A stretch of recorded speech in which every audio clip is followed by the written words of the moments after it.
Hi, in this session we're going to talk about admission medrec.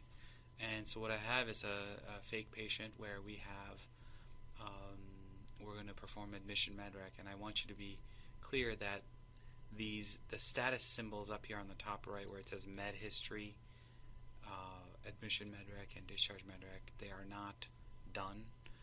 And if the med history, which is the patient's home meds, if those have not been taken by the pharm tech nurse, then you won't be able to perform admission medrec nor discharge medrec. And so what happens is when you click admission medrec, you get this alert that says the order reconciliation process cannot take place until the selected encounter has had a med history performed, and you click OK. And this is the cue to really kind of remind the nurse and the pharm tech to do the med history, the home medications, prior to admission medrec. So we'll switch to a different patient where, note here on the top right, the med history has been performed. And we will perform admission medrec here. So if you click on admission medrec, you will see that certain medications load, and you'll be able to see them on the left as these scroll bars, which mean home medication aspirin, home medication Lipitor, and so forth. Then you'll see that perhaps they'll also have a hospital inpatient med currently ordered, and so you might have, for instance, if this patient came to the ED, you might see inpatient meds already ordered, and those will be defaulted to continue unless you would like to choose them to stop. And so this green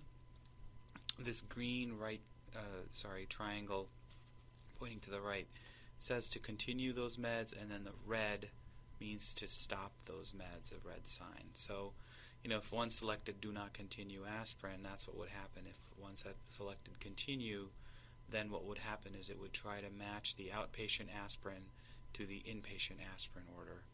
And so that's all the decision tree here, is to figure out what you would like to do with these medications, to stop them or continue them upon admission to the hospital.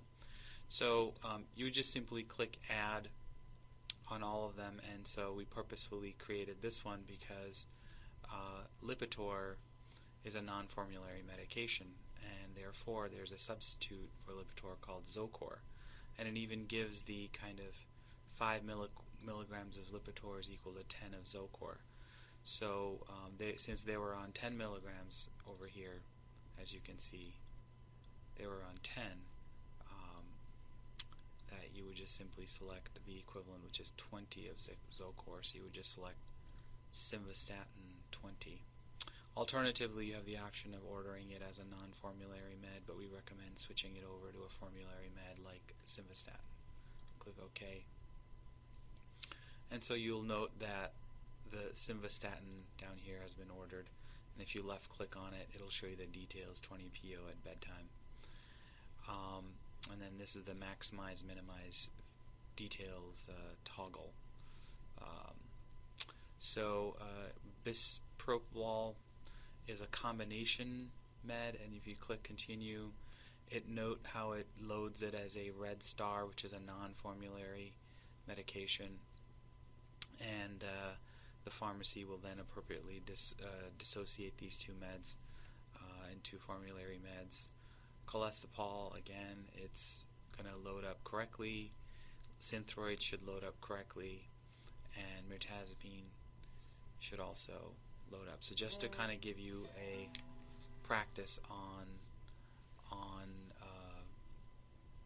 how to do admission medrec, and also pancreolipase will show up as a formulary med, and we know it's formulary because it's a green colored pill. Now, upon admission medrec, you have the option of adding additional meds. So let's say I click add. Maybe I want to add lisinopril. So if I type in lisino and I select the inpatient lisinopril and I say let's start them on 5 milligrams a day, click OK, and then you click done. So that's how we've added now. So you can continue to add additional meds in here.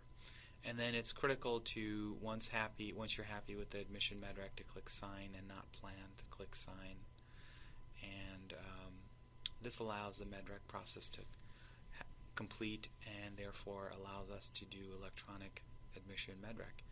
And you see now that there's a green check mark. Also, just to let you know, down in the admission medrec history, it remembers all the medrecs that have been performed. So if you click on that, you will see a audit trail of all the choices that were made, what orders were continued, what orders were discontinued, and which ones were converted, etc. So it's kind of an audit trail. And then this documented meds by history, if you click here under medication history, you'll see that these are the meds the patient had come in on. Thank you.